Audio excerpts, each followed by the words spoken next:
for India? मेरा fear ये है कि चाइना जिस What's your biggest fear for India? मेरा फियर ये है कि चाइना जिस गति से बढ़ रहा है, हम अभी उसके आसपास भी नहीं है। हमें बहुत कोशिश करनी पड़ेगी उसके लिए। होना ये चाहिए था कि पढ़ाई लिखाई पे जोर बढ़े, साइंटिफिक टेम्पर पे जोर बढ़े। हो ये रहा है कि हम उसके अगेंस्ट जा रहे हैं। रिलीजियसनेस ज्यादा हावी है, कास्ट ज्यादा हावी है, सरकार भी कहती है, लेकिन एक शब्द में कहूं तो बुरा हाल है इस समय, बुरा हाल। वैज्ञानिक दृष्टिकोण की बात करना खतरे की बात है इस समय। पूरे झुंड आपके खिलाफ हो जाएंगे कि आपने कैसे ये बात कर दी भाई, हमारी किताब में तो ही नहीं लिखा हुआ, आप कैसे बोल सकते हो। उन्हें कोई मतलब नहीं कि भास्कर ने क्या कहा, उन्हें कोई मतलब नहीं कि गैलीलियो ने क्या कहा, प्लॉटमी ने क्या कहा, न्यूटन ने क्या कहा, आइंस्टीन ने क्या कहा, क्वांटम फिजिक्स क्या कह रही है। उन्हें मतलब है कि हमारी किताब क्या कहती है, और किताब भी नहीं पढ़ी है। जिन देशों ने कट्टर धार्मिक मान्यताओं को मान के पढ़ाई छोड़ दी, साइंटिफिक एक्सपेरिमेंट छोड़ दिए, उनमें से कोई आगे नहीं बढ़ा है। और जहां जहां धर्म, जाति, इन चीजों का प्रकोप ज्यादा हुआ है, वहां पतन हुआ है। ये जानने के बाद भी हम उस रास्ते पर चलते हैं, ये मेरी सबसे बड़ी चिंता है। कपड़े में बांधकर रख देने वाली वस्तु नहीं है। आजकल लोग क्या करते हैं, गीता को लाल कपड़े में बांध कर रख देते हैं और बोलते हैं गीता महारानी नमो नमो, गीता महारानी नमो नमो। लेकिन ये गीता की पूजा नहीं है। गीता को पढ़ना, गीता का पाठ करना ही गीता की सबसे बड़ी पूजा है। इसके प्रति श्रद्धा भाव से गीता भगवती को हाथ में लेकर नमन।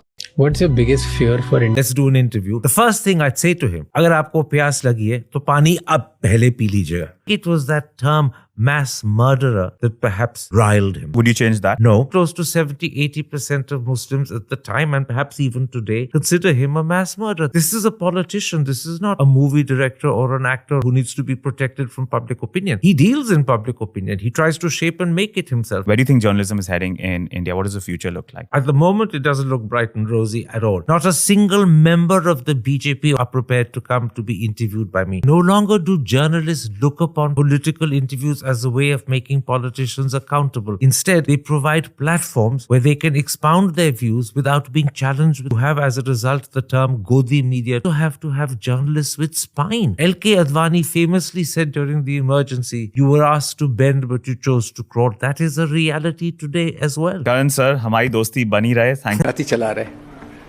दो लोग बेच रहे, दो लोग खरीद रहे। अडानी जो था मोदी के आने के पहले क्या था, he was a small fry, he was nothing. अभी तो नंबर 2 पे आ गया है। कोई भी चीज़ हो तो अडानी है, पोर्ट पे अडानी है, जहाँ से ड्रग्स भी आ रही हैं, नो प्रॉब्लम। अडानी को फायदा है ना, नो प्रॉब्लम। तो मुझे लगता है कि खास तौर से जो अडानी को तो बहुत ही फेवर किया और अंबानी को भी उतना ही फेवर है। अनफॉर्चुनेटली आई शुड नॉट से दिस, पर ऐसा ही लगता है कुछ। भाल लेना, वरना 75 साल बाद कोई गंवार इसको धर्म के नाम पर बांट देगा। इस देश को संभाल लेना, वरना 75 साल बाद कोई गंवार इसको धर्म के नाम पर बांट देगा। जो कर सारा जमाना, आधी हकीकत आधा फसाना, चश्मा उतारो फिर देखो यारो, दुनिया नई है चेहरा पुराना, कहता है जो कर सारा जमाना, आधी हकीकत आधा फसाना। Very far. So parents will, their glory will be if their child gets into the Indian Institute of Technology and Management, they'll be ashamed to have a child who's an artist or a writer or a humanist. And that part, even the critical thinking part, is sorely lacking because kids are being stuffed with all the things they need to pass these exams and not taught to think for themselves. I'm getting more and more worried that we're going to have nations of docile engineers who won't know how to examine the claims of a political leader.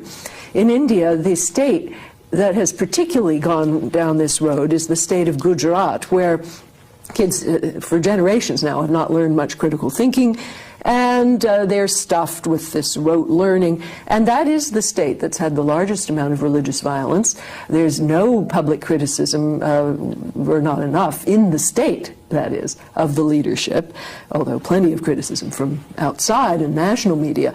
But, I think the education system is part of the problem, that people have to learn to be critical and to do it respectfully and publicly, and only then will we have the kind of journalism and the kind of